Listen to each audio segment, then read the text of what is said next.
Hello friends, welcome back to our channel. अब भाई start करते हैं expression for heat energy produce in conductor कि हीट एनर्जी कैसे प्रोड्यूस होती है। अब हीट एनर्जी का मतलब क्या पता है भाई, मैं आपको समझाता हूँ एक बार। कि मान लिया कोई कंडक्टर है, ये लिया। अब इसमें मेरे को पता है कि इलेक्ट्रॉन होते हैं, इलेक्ट्रॉन फ्लो कर रहे होते हैं, और अपोजिट डायरेक्शन में अगर इलेक्ट्रॉन इस डायरेक्शन में फ्लो कर रहे हैं तो इलेक्ट्रिक करंट इस डायरेक्शन में फ्लो करेगा, because electric current is the conventional current. ठीक है। अब जब ये कंटिन्यूसली कैसे फ्लो करेंगे, जब मैं यहां से कोई भी पोटेंशियल डिफरेंस को अप्लाई कर दूंगा तब करेंगे। क्लियर है। अब एक सिस्टेमेटिक ऑर्डर में काम करेंगे। कैसे करेंगे? एक सिस्टेमेटिक ऑर्डर में काम करेंगे।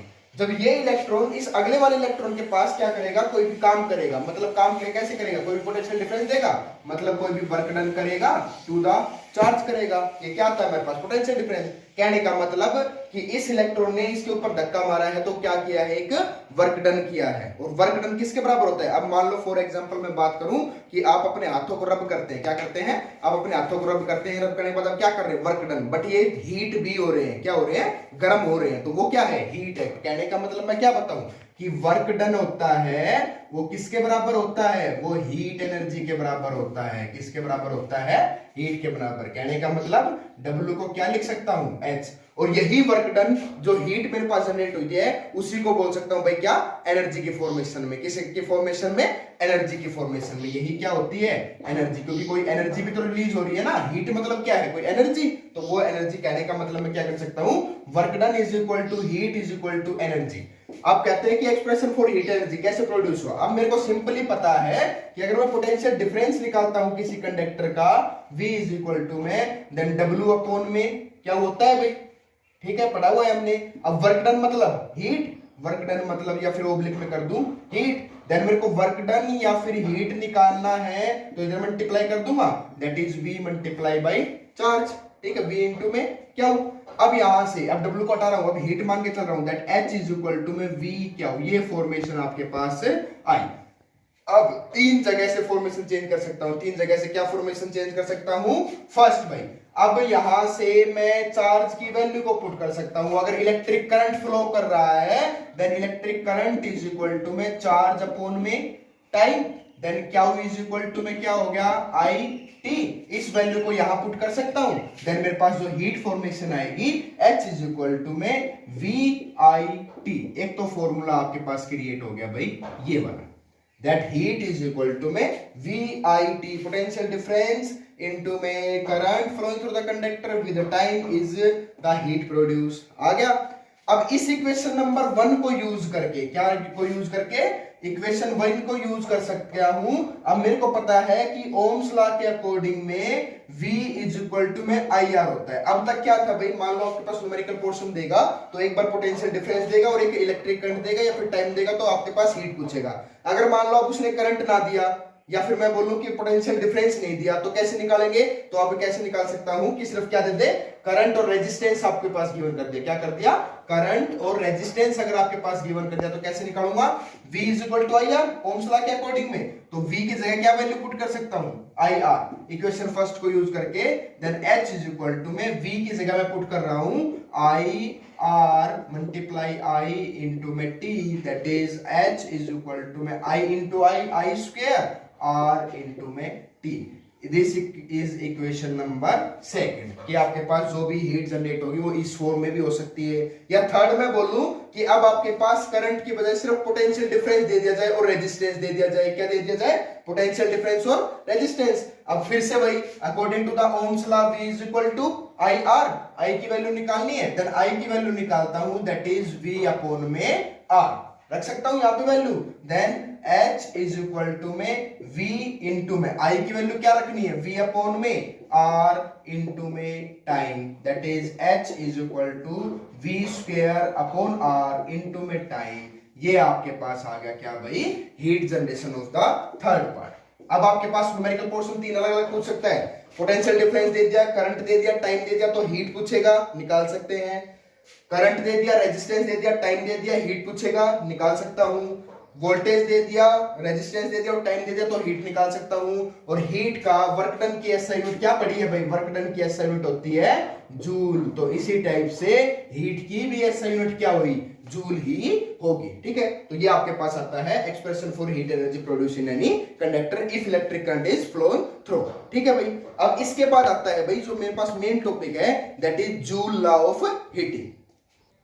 अब जूल लॉ ऑफ हीटिंग ने क्या स्टेटमेंट दी, इसने ये स्टेटमेंट दी कि that heat produced in any conductor is directly proportional to the current flowing through the conductor, या फिर करंट फ्लोइंग तो होता ही है, बट इसने क्या दिया कि square of the current flowing through the conductor. Equation number 1। Second बताई, एच जो हीट मेरे पास होगा directly proportional to the resistance of the conductor, जो रेजिस्टेंस गिवन होगा, and heat is directly proportional to the time, कि जो मेरे पास वहां पे टाइम क्रिएट होगा। अब यहां पे प्रोपोर्शनलिटी को हटा दूं, तीनों इक्वेशंस को कंबाइन करके, that H directly proportional I square R T, और यही इक्वेशन नंबर क्या पढ़ी थी हमने, इक्वेशन नंबर 2 पढ़ी थी अभी अर्लियर में जब एक्सप्रेशन निकाला था। तो कहने का मतलब Joule law of heating statement ने क्या दिया, it is the square of current flowing through the conductor with resistance with the time is known as Joule law of heating. उसको क्या नाम दिया भाई, जूल लॉ ऑफ हीटिंग। अगर यहाँ पे square of the current flowing through the conductor with resistance with time कर देता हूं तो वो क्या मेरे पास आता है, जूल लॉ ऑफ हीटिंग। ये आपके पास था जूल लॉ ऑफ हीटिंग का कंसेप्ट। अब हमारे पास इसी के साथ जूल लॉ ऑफ हीटिंग के साथ हमारे पास नेक्स्ट टॉपिक आता है इलेक्ट्रिक पावर। जो हमारे घरों में यूज करते हैं वो पावर क्या होती है। सबसे पहले तो पावर की बात करता हूं। पावर मतलब रेट ऑफ डूइंग वर्क, कि जो आपने काम किया है वो क्या है, रेट ऑफ डूइंग वर्क। अगर मैं किसमें कर दूं, किसी भी इलेक्ट्रिक सर्किट में इसको काम कर दूं तो वो मेरे पास क्या आ जाएगा, इलेक्ट्रिक पावर। अब पावर को P से डिनोट करता हूं, P is equal to rate का मतलब क्या होता है भाई, टाइम, वर्क अपॉन में टाइम। बट वर्क तो किसके बराबर था, अगर मैं यहाँ पे इलेक्ट्रिसिटी की टर्म में बात करूं, बट वर्क तो मेरे पास किसके बराबर था, हीट के बराबर। इट मींस H अपॉन में T, ये रहेगा। कहने का मतलब वर्क डन या फिर हीट या अपोन में या फिर एनर्जी अपोन में टाइम हो जाएगा। अब ये मेरे पास आया पावर इज इक्वल टू में heat produced by the conductor to the time, या फिर मैं बोलूं वर्क डन अपोन में टाइम। ये आपके पास क्या आती है, पावर। ठीक है भाई, अब पावर की एसआई यूनिट की बात करता हूं भाई, किसकी बात करता हूं, एसआई यूनिट की। P इज इक्वल टू में एसआई यूनिट अगर मैं बात करूं तो पावर की एसआई यूनिट को बताया गया भाई वाट में। किसमें बताया गया, वाट में। किसमें बताया गया, वाट में। इसकी बड़ी यूनिट्स में बताई, बड़ी यूनिट्स क्या होगी भाई, अगर मैं लिखूं 1 किलोवाट तो वो मेरे पास क्या हो जाएगा 10 रेज़ टू पावर 3 वाट। अगर मैं लिखूं 1 मेगावाट तो मेगावाट का मतलब 10 रेज़ टू पावर 6 वाट। ये आपके पास नैनो के लिखूंगा तो 10 रेज़ टू पावर 9 वाट हो जाएगा। क्लियर है, बट मैं मोस्टली मेरे पास 1 किलोवाट की टर्म में ही हम इसको लिखते हैं। अब पावर के लिए फॉर्मूला बनाए गए, अगर न्यूमेरिकल पोर्शन को सोल्व करना है तो फॉर्मूले बनाए गए। कैसे बनाए गए भाई, अब मैंने लिखा कि पावर इज इक्वल टू में हीट अपॉन में टाइम लिखा है, बट हीट के मैंने 3 फॉर्मूले पढ़े हैं। क्या, that P is equal to में हीट के 3 फॉर्मूले, H is equal to VIT, I square RT and V square by R into में T। 3 फॉर्मूले पढ़े, तीनों को एक एक बार रखता हूं। देन VIT अपॉन में T, T से T कैंसिल आउट हो गया, दैट इज पावर बच गई आपके पास VI। क्लियर है, पावर आपके पास। दूसरी अगर मैं बात करूं I स्क्वायर RT अपॉन में T, T से T कैंसिल आउट हो गया, ये बच गया I square R। Second power. Third power की बात करूं V square by R into में T और अपॉन में T करूंगा, T से T cancel out, that is V square by R। ये आपके पास थर्ड।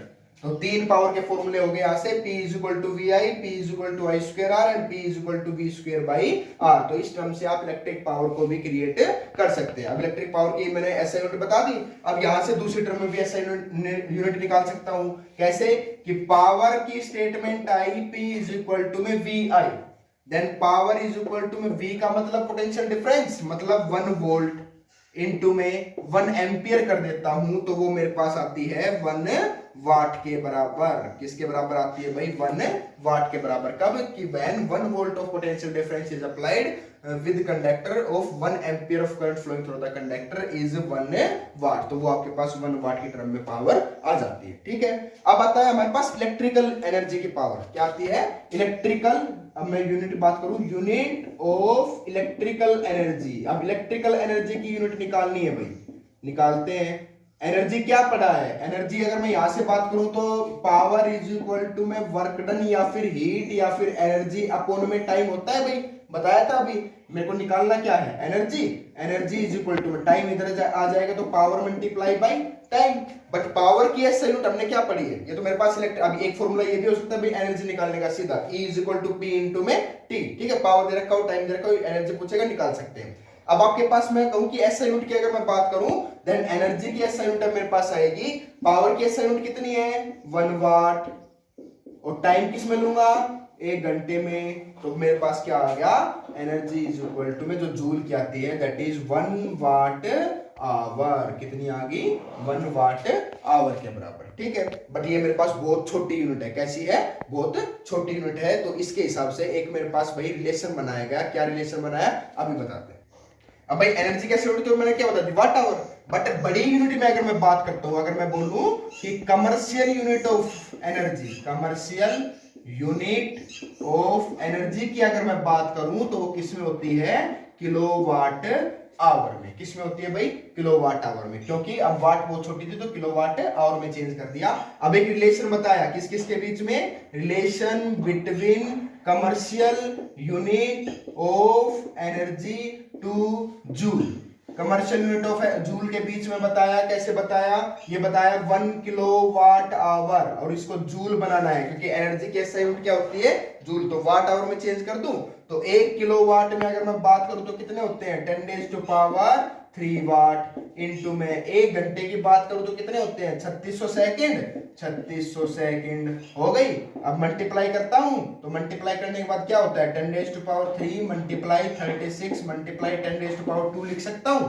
यहां से मेरे पास आया 36 इंटू में 10 रेज़ टू पावर 5, ये आया 1 किलोवाट आवर। और अब ये किसमें हो गया, जूल में। किसमें हो गया भाई, जूल में। बट यहाँ पे 36 अगर फिजिक्स कंसेप्ट में लेता हूं तो बहुत बड़ी टर्म आती है। अब इसको पॉइंट में कन्वर्जन करता हूं, then 1 kilowatt hour is equal to में, अब पॉइंट की टर्म में तो एक डेसिमल सरकाता हूं 3.6 इंटू में, अब एक पावर ऐड हो जाएगी 10 रेज़ टू पावर 6 जूल। तो ये आपके पास एक रिलेशन बताया that 1 kilowatt hour contains 3.6 into 10 raise to power 6 joule of energy contains. तो ये आपके पास था इलेक्ट्रिसिटी का कंप्लीट चैप्टर।